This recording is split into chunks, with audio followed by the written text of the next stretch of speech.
ওইখানে যে অবস্থা, মানে একটা ভয়ঙ্কর অবস্থা, মানে 80 100 জনের মতো লোক ছোট একটা স্পেসে, মানে কেউ বসলে কেউ শয়, কেউ শুইলে কেউ বসে, একসাথে সবাই শোয়ার স্পেস নাই।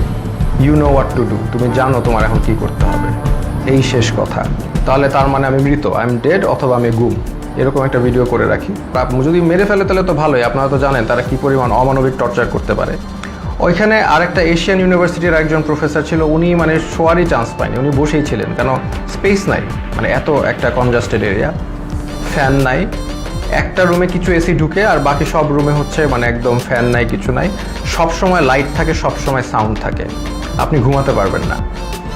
তো ওইখানে ঢুকে প্রথম দিন তো আমার খুব মানে অবস্থা ভালো না। আমার তেমনি আপনারা জানেন স্পাইনে প্রবলেম হওয়ার কারণে আমার এমনি সবসময় পেইনে থাকে, আমি নিউরোলজিক্যাল পেইনে থাকি। ফিজিওথেরাপি করলে কমে, আবার নাহলে বেড়ে যায়। সেই সিচুয়েশনে আমাকে এরকম একটা জায়গায় নিয়ে গেল যেখানে আমার কোনো বসার জায়গা নেই, সব পুরাটাই ফ্লোর, হার্ড ফ্লোর, তাও আবার মুভ করার তো কোনো স্কোপই নাই, শত শত মানুষ। তো এরকম জায়গায় প্রথম একদিন ছিলাম, ওই রাতে ছিলাম। তারপরের দিন ওরা আমাকে ডেকে নিয়ে গেল উপরে নিয়ে তারা আমাকে প্রশ্ন করলো যে আপনি ব্র্যাকে কয়জন শিবির আছে। আমি বললাম আমি তো শিবির করি না, আমি কীভাবে জানবো ব্র্যাকে শিবির কয়জন আছে বা কি। এরকম অনেক প্রশ্ন করলো বারবার। তারপর অ্যাট ওয়ান পয়েন্ট তাদের মধ্যে ওই হানাদার লিগার বাহিনীর একজন, উনি আর কি জিজ্ঞেস করলো, বলেন তো এই কোটা দিয়ে আপনি এত কথা বলেন, কোটার পদ্ধতি কি, বিসিএস এর সিলেকশন প্রসেসটা কি। তা আমি তো আসলে বলতে পারি নাই, কারণ হচ্ছে আমি মানে মেন্টালি তো ওই লেভেলেই নাই, তাই না, আমি একটা মানে ভয়ঙ্কর একটা অবস্থায় আছি, ওই লেভেলেই নাই। তো তারপরে ওরা কি করলো, ওরা এসে আমাকে মনে করেন আমাকে ধাক্কা দিল। আমার তো স্কেচ নিয়ে হাঁটতে হয়, আপনারা জানেন, একটা লাঠি নিয়ে হাঁটতে হয়। সে আমাকে ধাক্কা দিল, তারপর আমার মুখে হিট করা শুরু করলো। তো হিট করা শুরু করলো আমাকে, 6টা হিটের পরে আমি আসলে মানে অজ্ঞান হয়ে যাচ্ছিলাম। তো অজ্ঞান হয়ে যাচ্ছিলাম, তারা আমাকে বলে না ডোন্ট এরকম করে আমাকে দাঁড় করাইলো, আবার 2-4 বার হিট করলো। তো তারপরে তারা আমাকে মানে বললো যে আপনি তো খুব খারাপ জায়গায় আসছেন, আপনার বাম পায়ে প্রবলেম, ওই ডান পাকে আমরা একদম করে আপনাকে পুরোপুরি লুলা বানাই দেবো। তো এরকম একটা কথা বললো, এবং আরেকজন লাঠি নিয়ে আসলো আমাকে মারবে। পরে ওরা লাঠি দিয়ে হিট করে নাই, না করে আমাকে ওই জায়গায় আবার সেই জায়গায় যেখানে রাখে সেখানে নিয়ে গেল। তো ওই জায়গায় আবার আমার থাকা শুরু হলো। মানে ওইখানে এমন একটা জায়গা, বললাম তো, কেউ যে এটা ফার্মের মুরগির মতো, ওইখানে কেউ মুভ করতে পারে না, কারণ এত মানুষ, এত শর্ট জায়গায় মুভ করার, কেউ হাঁটার কোনো সিস্টেম নাই। ওই যে আমি বললাম আপনাদের, কেউ শুলে কেউ বসে, কেউ বসলে কেউ শোয়, মানে আর সবসময় লাইট আর সাউন্ড কন্টিনিউয়াস, ঘুমানোর কোনো স্কোপ নাই। ওইখানে সবচেয়ে ভ্যালুয়েবল রিসোর্স হচ্ছে একটা বোতল, কারণ আমরা তো ফ্লোরের মধ্যে শোন, তো ওখানে তো হার্ড ফ্লোর, ওইখানে কেউ যদি একটা বোতল পায় আলহামদুলিল্লাহ, মানে এটা মানে ভ্যালুয়েবল রিসোর্স।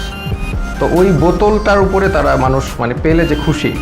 তা আমাকে অনেকে চিনেছে, ওইখানে চেনার কারণে দেখা যাচ্ছে 2 দিনের মধ্যে আমি একটা বোতল ম্যানেজ করলাম মাথায় দিয়ে শোয়ার জন্য ফ্লোরে, এই একটা অবস্থা। তো আরেকটা বিষয় হচ্ছে ওইখানে 80 জনের একটা টয়লেট, আর আমার তো এমনি যেহেতু হাই কমোড ইউজ করতে হয়, বিকজ আমার মানে স্পাইনে প্রবলেম আছে। তো ওইখানে লো কমোড, তাও আবার 80 জনের জন্য একটা, 100 জনের জন্য একটা। তো এত লোকের একটা কমোড তো বুঝতেই পারছেন কেউ ইউজ করতে পারে না ওইভাবে। তো আমি খাওয়া কমিয়ে দিলাম, because I have to go to the washroom, এটা তো যাওয়া যাবে না। আমি খুব কম খাওয়া শুরু করলাম যাতে টয়লেটে না যাওয়া লাগে। আর আরেকটা বিষয় হচ্ছে টয়লেটে ইউজ করে সাবানও তারা প্রোভাইড করে না কোনো রকম। সো এইরকম একটা কন্ডিশনে আমরা যাচ্ছি। আর এরপর থেকে আর কি আসলে জিনিসটা বুঝলাম যে বিষয়টা কি আসলে, বুঝার বিষয় ছিল, এখন আমি বুঝতে পারলাম। তো তারা প্রতিদিন ডাক দিবে, নাম কল করবে, ধরেন আপনার নাম হচ্ছে, ধরেন আমার নাম আসিফ মাহতাব, ধরে বলবে আসিফ মাহতাব, বাবার নাম শাহাবুর রহমান, এরকম বলে নিয়ে যাবে, নিয়ে চোখ বাঁধবে, মুখ বাঁধবে, তারপর তাদেরকে ঝুলায় টর্চার করতে থাকবে, বাড়ি দিতে থাকবে, বিভিন্নভাবে টর্চার, লাঠি দিয়ে পিটাবে, পায়ের তলায় পিটাবে, হাড়ের বিন্দে মারবে। মানে মানুষের শরীর নীল অবস্থায় তারা ফিরে যায়, সারা শরীর মারতে মারতে রক্ত জমাট বেঁধে নীল অবস্থায় এক একজন লোক ফিরে জাস্ট। এবং তারা সাইকোলজিক্যালি একদম মানে অবভিয়াসলি নর্মাল না, কারণ তারা এখন নাম শুনলে, তাদের নামটা ডাক দিলে তারা ভরকায় ওঠে যে এখন মনে হয় তাদেরকে নিয়ে টর্চার করবে। তো এইরকম অবস্থা আমি দেখলাম বিষয়টা, যে এরকম চলছে।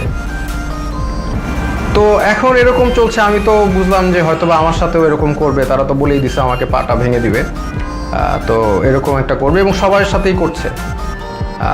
স্পেশালি জামাতের যারা আছে তাদেরকে, মানে জামাত যেহেতু বলে ফেলছে একবার, তাদেরকে মানে অমানবিকভাবে টর্চার করছে। জামাত। আর নূর ভাইয়ের সাথেও ওইখানে দেখা হলো, নূর ভাইরে বললাম কী অবস্থা, তো নূর বললো যে যে ভাই আমাকে তো অনেক মারছে, হাত দিয়ে দেখালো, হাত নীল হয়ে গেছে। তো এই এই এই হচ্ছে সিচুয়েশনটা। আর ওখানে তো মানে আর সবসময় তো লাইট, বাইরে যে একটা আলো, বাইরে যে বৃষ্টি পড়তেছে নাকি এটা আমরা গেস করা শুরু করলাম যে বাইরে আদৌ বৃষ্টি পড়ছে কিনা, কারণ মোটা ওয়াল, কোনো উইন্ডো নাই, কোনো বাইরের কোনো আলো বাতাস তো আমি জানি নাকি, ভিতরের মধ্যে থাকি আমরা বদ্ধ ঘরে, শুধু আলো আর এই যে কনস্ট্যান্ট সাউন্ড, মানে এই একটা অবস্থা। তো এরকম যাচ্ছে, এরকম একটা অবস্থা যাচ্ছে। তো এখন দেখলাম অনেকে ভেঙে পড়তেছে। তো আমি আর কি আমি আমার মতো করে ইন্সপিরেশন দেওয়ার চেষ্টা করলাম যে আপনারা এইভাবে টর্চার্ড হচ্ছেন, আপনি কি মনে করেন না আল্লাহ আপনাকে এটার জন্য রিওয়ার্ড দিবেন? আজকে আপনারা তো জানেন নবী করিম সাল্লাল্লাহু আলাইহি সাল্লাম বলেছেন যে আপনি যদি এইভাবে নির্যাতিত হন আপনার গুনাহ মাফ হচ্ছে, আপনাদের গুনাহ মাফ হচ্ছে। আপনার যদি গুনাহ এইখানে থাকার কারণে গুনাহ মাফ হয়ে জান্নাতুল ফেরদৌসে যেতে পারেন, এটা আপনার জন্য ভালো, নাকি এইখানে ভালো থাকলেন তারপর জাহান্নামে গেলেন, এটা ভালো?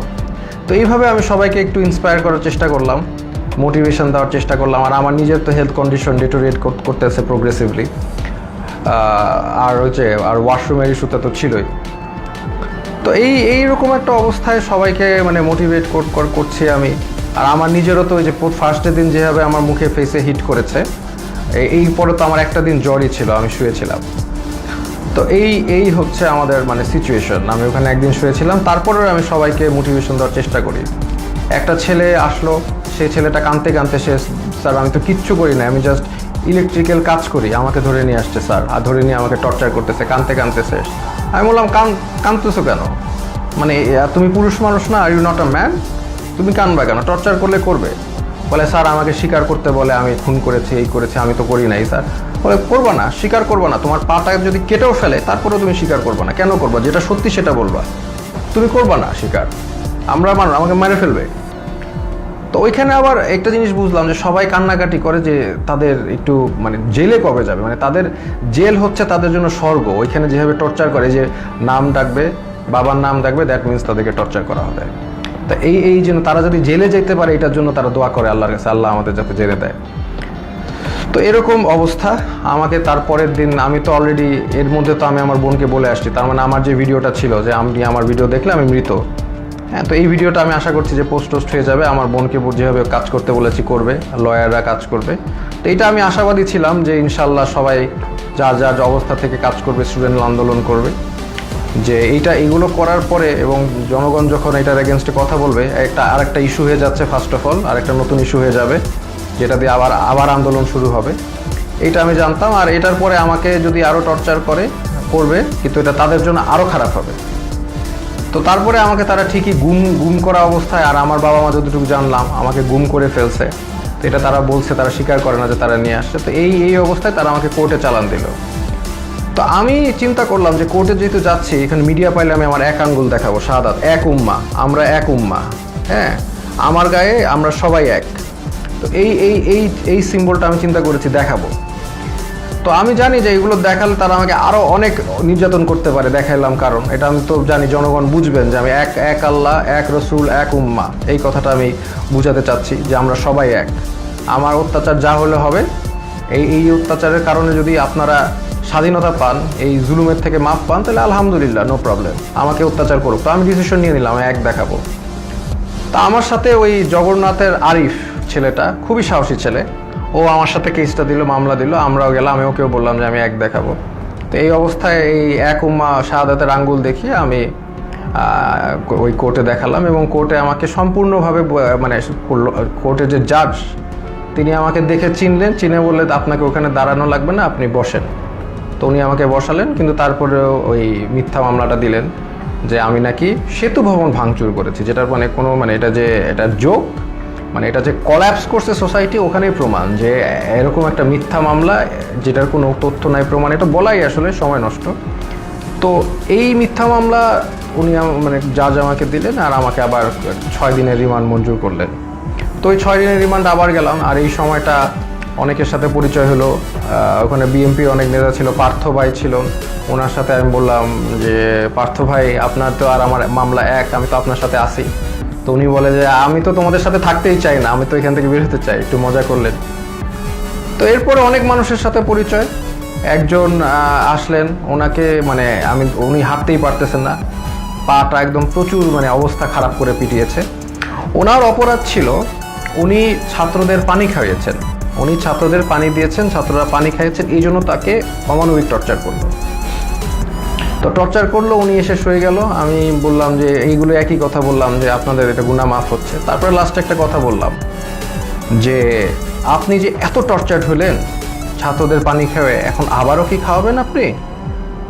তো উনি বললো ইনশাল্লাহ স্যার, আবারও খাওয়াবো। আমি like that's the answer I am looking for. আমরা আবার করব, আমাদের ছাড়লে আমরা আবার করব, we are not going to give up. আমরা তো আবার করব, তাই না? আমরা কি অপরাধ করেছি যে আমরা করব না? পানি খাওয়ানো কি অপরাধ? তো এই হচ্ছে